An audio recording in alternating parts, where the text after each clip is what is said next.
This is CBC Vancouver News.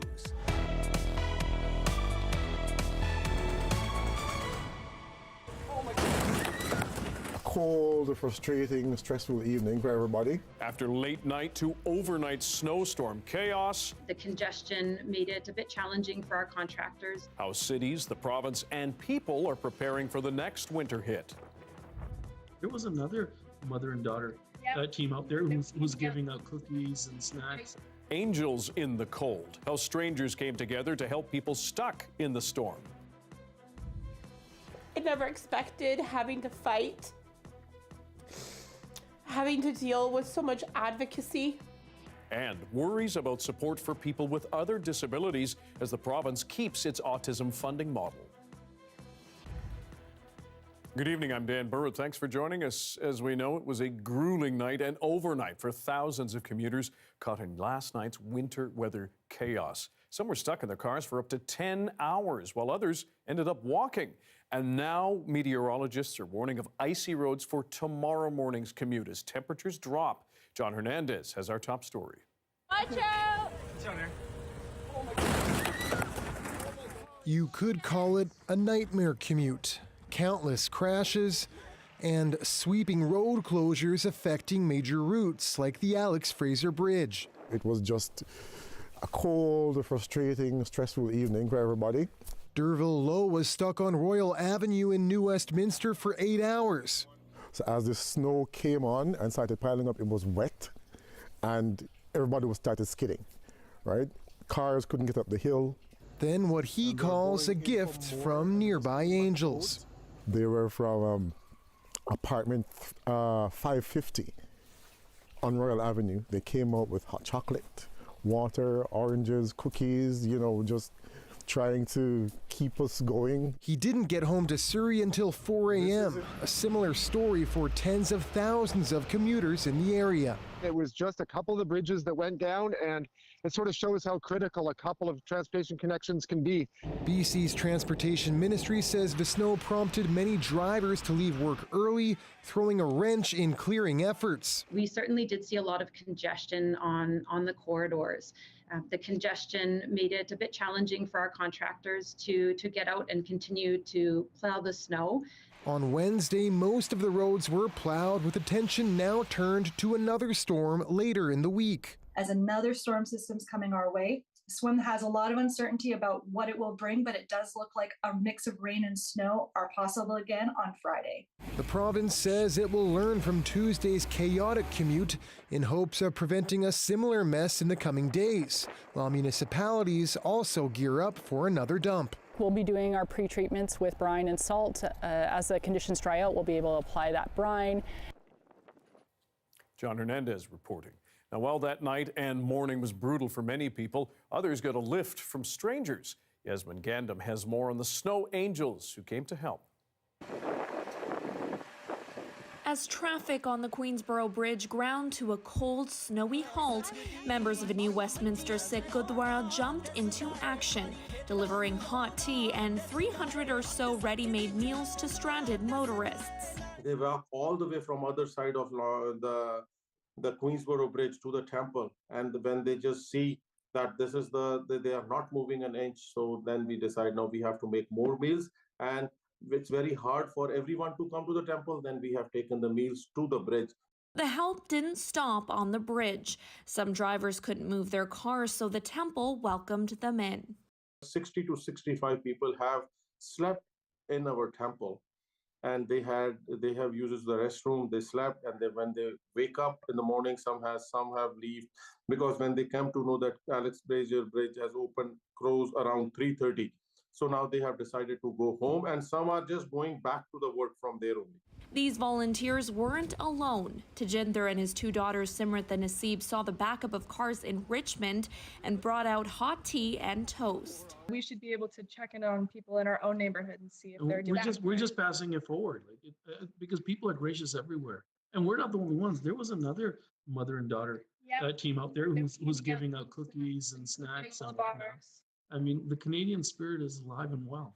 Buck Jolicoeur was also stuck in the storm. Rather than sit in the line, he stopped to eat and got more than he bargained for. The hour-and-a-half wait at the restaurant turned into a stranger opening up his table.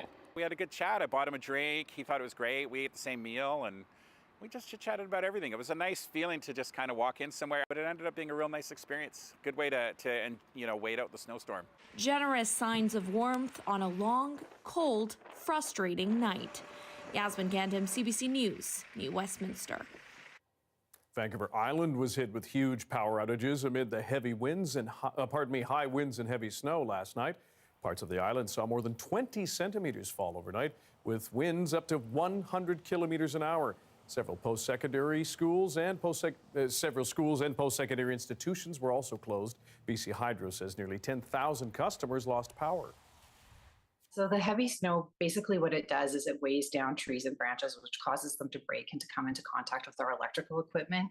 We knew going into this storm that was going to be a risk, especially because many of the trees right across the south coast are weakened by the drought. So that's certainly what we're seeing. BC Hydro says power has been restored to most customers. And with the widespread chaos yesterday, people are again asking why the Lower Mainland is not better prepared to keep roads and bridges clear and moving. Our municipal affairs reporter Justin McElroy has more on the numbers and some complications. He spoke with Anita Bath earlier tonight. We just aren't equipped in the same way as a lot of other major urban centers in this country. Here's a look at a chart. It shows the annual budgets for major Canadian cities for snow removal each year. And you see right here at the top, Montreal, $187 million last year. And then you go all the way down. Vancouver right there at $4 million, just a fraction of what Montreal shows. For all of Metro Vancouver, it's just $10 million. Now, of course, cities can and do go over that budget when they need to, because ultimately you do have to plow the roads. But there's just less of a system in place in this region for quickly getting everywhere with the same amount of people and dedicated infrastructure as we see in the rest of this country.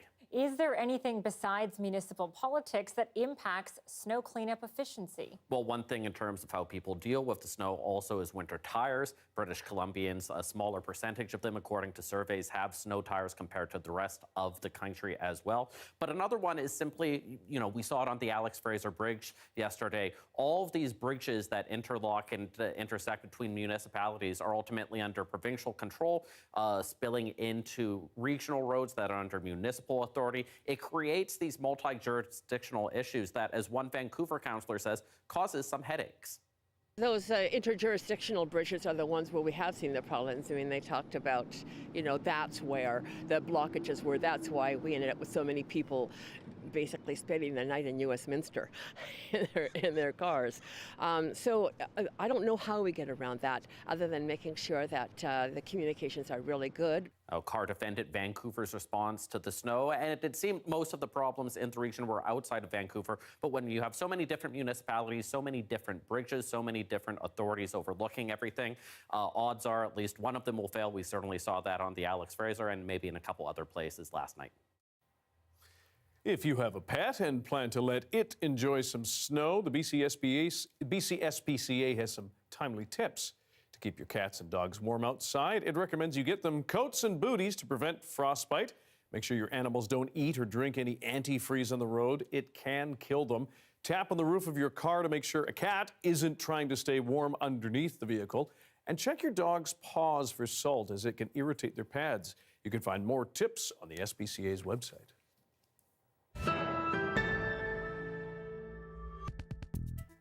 More parents and advocates are speaking up after the province decided to keep its autism funding model. They argue while the current system supports families with autism, people with other disabilities are left with almost nothing. As Leanne Young reports, they say it's hurting their families and in some cases, tearing them apart. So just getting medication out for the week for the kids.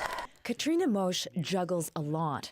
Moving homes, a preteen, and teenaged twins who have fetal alcohol spectrum disorder. All sorts of negative connotations get put on your child when it's not really anything that they can control. Her twins are developmentally delayed and have trouble controlling emotions.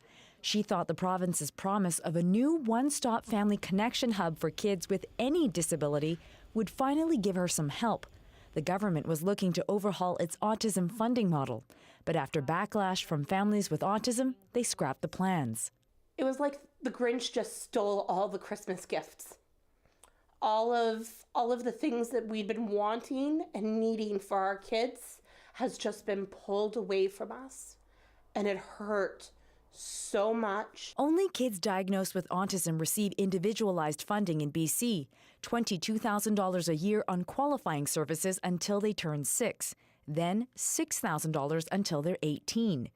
Families with other disabilities get little to nothing. I've had to survive on welfare because I have to be that second brain for my kids. I never expected to be in this situation. Advocates and parents with other disabilities like Down syndrome say the province needs to address the disparity in funding. So the announcement from the Premier was great for families who have a child with autism, right? It's great, and I'm thrilled for them. Now do Down syndrome. Now do FASD. Now do every other developmental disability. This expert says there are better ways for the province to make funding decisions than just looking at diagnosed disabilities. And what we'd really like to see is that we see the child, we see their needs, we see their strengths, we see their stretches, and they get the support they need regardless of whether it's a 3-letter diagnosis or a 4-letter diagnosis. The fact that we have decided as a government to maintain the individualized funding for autism does not take away from the urgency and the priority of delivering for those kids and their families. Premier Eby has said they're looking at interim funding for children with disabilities other than autism, but no word yet when that will come. Back in Delta, My son actually really excels in science. Mosh packs up her son's room. She's had to give up custody of him to his dad to protect her other kids. It's hard. I just don't want another family to be torn apart like I am. Like, it shouldn't be this hard to keep my family whole and together. Funding and support for families like hers, she says, can't come soon enough. Leanne Young, CBC News, Delta. Workers at another major union in BC have ratified a collective agreement with the province. This time, it's teachers. After 3 days of voting tonight, the BC Teachers Federation announced members voted 94% in favor of the new agreement. It includes salary boosts, better extended health benefits, and increases to professional development funding. The union president says there is a significant shortage of teachers in BC, though. The ratification comes after members of the Health Employees Union and the BC General Employees Union agreed to new contracts. Poison drugs continue to kill people in BC. The coroner says at least 179 people died from them in October. That means more than 1,800 have now died from toxic drugs from January to October. That's almost 6 people a day. BC's chief coroner says the increased toxicity of the drug supply means every person who uses drugs is at risk. Poison drug deaths were about 30% higher in rural areas rather than compared to large urban centers. And experts say stigma around drug use is fueling those deaths. Stigma is a really big contributing factor across the board, but when you're talking rural and remote communities, the connection within communities and the smaller the community is, the more like kind of gossip that goes on. It's hard to access a service where your aunt may work or where your aunt's best friend may work and that somebody's going to out you. Toxic drugs are now the leading cause of unnatural death in this province. Still with health news, BC billionaire Jim Pattison is donating $30 million to Royal Columbian Hospital in New Westminster.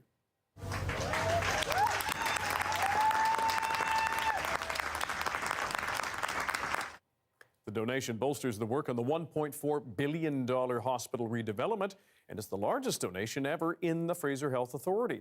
Pattison's money will go toward building a new hospital wing, which will be named the Jim Pattison Acute Care Tower. Pattison is worth a reported $15 billion and is the sole owner of the Jim Pattison Group. The Surrey Police Service is celebrating its first year of deployment by adding 7 more officers to the streets. There are now 187 SPS officers who have been deployed. Surrey is now working with a hybrid model of both Mounties and SPS crews responding to calls. While the service has more officers waiting in the wings, its future is very much in doubt. City Council voted this week to keep the RCMP and stop the transition to municipal force. The province says it will have the final say on any change. if you're not necessarily getting the Fraser fir that you want, try one of the other species. Another year of real Christmas tree shortages? What is behind that? We'll tell you after this.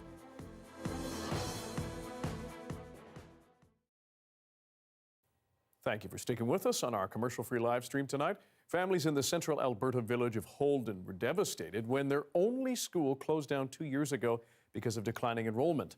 As the CBC's Madeline Cummings reports, parents responded by creating their own charter school instead. Take a look. This might look like a regular school, but it's not. For one, the halls aren't busy because many students aren't actually here. That's what makes this school so different. You'll find the kids around town learning by doing, like in this community hall's kitchen. Now, looking at it, it needs to be, so this was inside that way, so this has to go this way inside now. 61 students attend Holden Rural Academy, a new 7 to 12 charter school in Holden, about an hour southeast of Edmonton. It's the province's first rural charter school that serves high school students, started by parents who didn't want their children bussed out of town. If you take your students, your young people out of your community, there's no longer a connection anymore, and they tend to stay away, and it furthers that deterioration of small communities. Getting a charter from the province meant parents had to prove they were offering something innovative and different. The primary thing that's unique about Holden Rural Academy is our charter's focus on place-based learning. And so we are deliberately making a connection between our students, their ambitions, and the community. Just down the road from the school, a mechanic supervises Eric Wood, working on transformers at Rockabilly Blues Garage. He's learning about parts, mechanic math, and the basics of running a small business. It's more hands-on learning. It's not like where the other schools I go to, where it was sit at a table and they just talk to you. School administrators say they're expecting enrollment to grow. In fact, it's already drawing students from outside the region. That's the beauty of this. It is small town with biggest hearts you ever want to meet. And that's the beauty of every one of these guys. It's the beauty of their parents. Students say they love getting outside of the classroom and spending a lot less time on the bus. Madeline Cummings, CBC News, Holden.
Climate change is having a huge effect on all sorts of industries and sectors in Canada. For those who grow Christmas trees, it is a big impact. There seems to be a shortage of the trees every year, and in 2022, we're told it's even worse. As the CBC's Cameron McIntosh explains, it's all driving up the price. That might be the one. There's a tag on this side. There is? Yeah, Okay. right here. What size do we got there? What does it say? 10 to 12 balsam fir. Okay. When you know, you know. I like that one because it's big. We just opened last weekend. I know. That's why she said we have to come today because they're going to be gone. Devin Penner's family is getting a jump on buying a tree. Just need something big, full. That's will look good. The fig trees just don't do it. Tree farmer Dan Friesen has enough trees for now. They're real, just not local. 3 years ago, a bad frost killed off what would have been this year's crop. So he's bringing trees in, but not as many as he'd like. I have trees right now that are moving up in size. If I could get them to grow a little faster, that would be great. Turns out the hunt for the perfect tree may be a little more challenging for most, with a tree shortage across much of North America. Friesen's farm, just one example of extreme weather hitting the industry hard over the last few years. While COVID drove such demand, the last 2 Christmases, many farmers overcut. I certainly don't encourage anyone to panic buy. But say tree growers, it may not be the time to be picky. I'm asking you to step out of your comfort zone. So if you're not necessarily getting the Fraser fir that you want, try one of the other species. What is getting shipped out is more expensive. Prices up 15 to 20%. Our fertilizer costs doubled this year, and of course fuel's been way up and labor is more expensive. What are they saying when they see the tag this year? You know what, it's quite interesting. Christmas is one of the things that people are not going to cut back too much. Certainly not in this case. There you are, folks. Big tree, big smiles, to go along with that maybe more elusive holiday feeling, finding just the right one. Cameron McIntosh, CBC News, near Steinbach, Manitoba. We may not have many of them in BC, but wooden grain elevators were once iconic structures across many parts of this country. Now they're disappearing. But as the CBC's Dane Patterson reports, there are some who are trying to give the old buildings a new purpose and preserve some of that history. Wooden grain elevators like these in Kenniston are the skyscrapers of rural towns. At least they were. 2 of the town's 3 skyscrapers are coming down, but they'll live on elsewhere. Inside this elevator rests outdated machinery and wood that's been worn into art. And you can see the sculpting. If you look at the shape of that, you can see the natural grain sculpting. The company ABMT Wood Solutions is looking to save most or all of the wood from these elevators. It's a delicate process, unlike the alternative.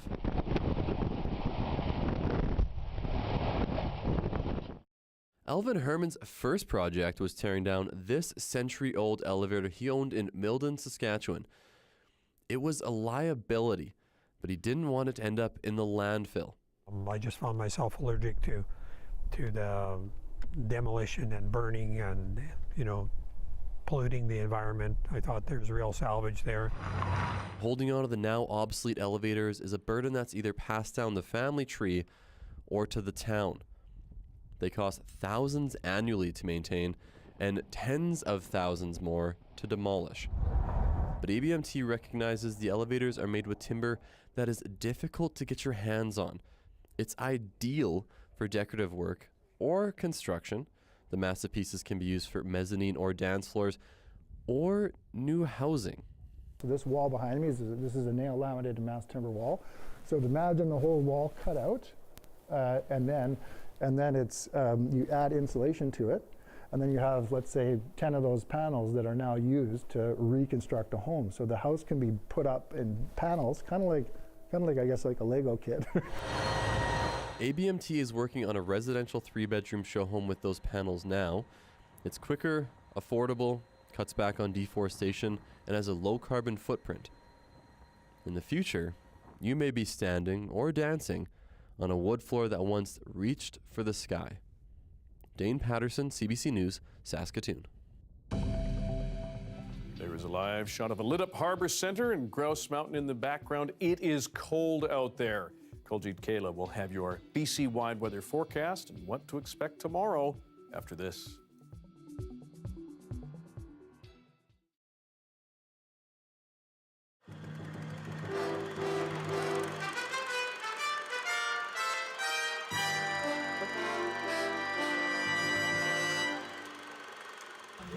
Is it pretty?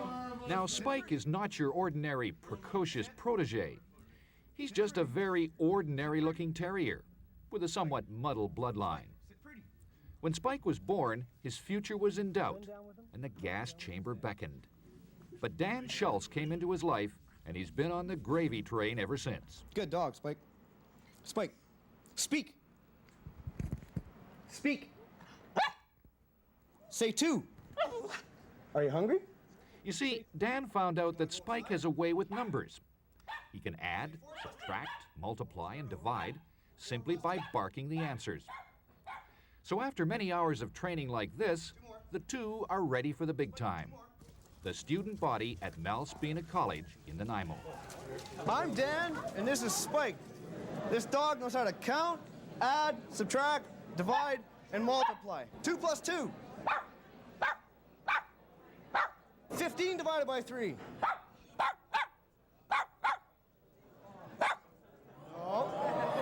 It's tough in front of an audience like this.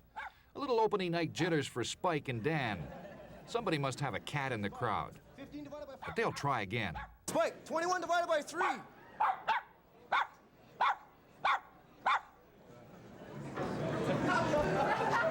Good dog. Now, Spike's not saying, but he has the final score of the Grey Cup game this weekend.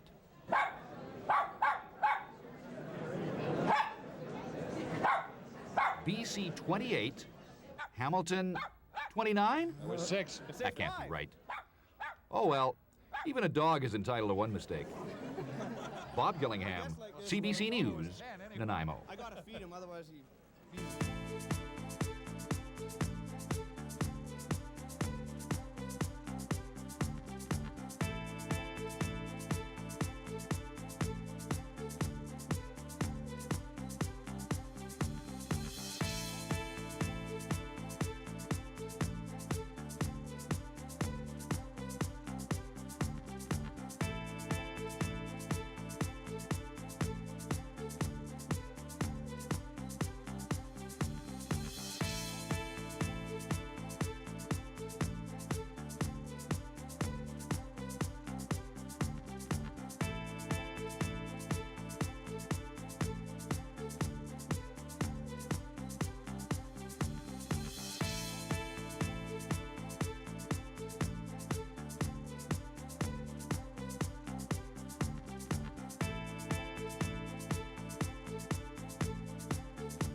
How do we face these challenging times together?